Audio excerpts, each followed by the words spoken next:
সাকিব মাহমুদুল্লাহকে বাদ দিতে চায় না বিসিবি। সদ্য সমাপ্ত টি-20 বিশ্বকাপে জঘন্য পারফরম্যান্সের কারণে ব্যাপক সমালোচিত হয়েছেন দুই সিনিয়র সাকিব আল হাসান আর মাহমুদুল্লাহ রিয়াদ।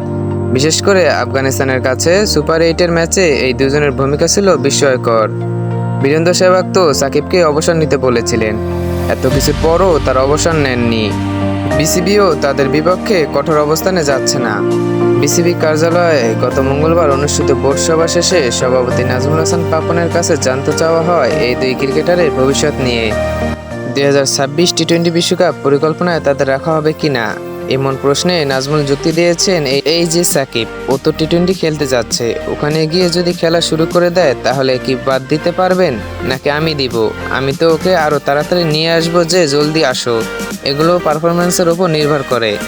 ক্যারিয়ারের শেষ বেলায় থাকা সিনিয়রদের কোনো পরীক্ষায় ফেলতেও নারাজ বিসিবি সভাপতি। আমি আপনাদেরকে একটা কথা বলতে চাই, শুধু সাকিব নয়, আজকে বাংলাদেশ ক্রিকেট যে জায়গায় এসেছে সেখানে সাকিব, তামিম, মুশফিক, রিয়াদ এদের প্রত্যেকের অবদান এত বেশি যে এই সময় এসে ওদের দলে চান্স পাওয়া বা ভালো খেলার প্রমাণ করা এটা ওদের জন্য অপমানজনক। আমরা চাই ওরা ওদের সেরাটা খেলে অবসরে যাক।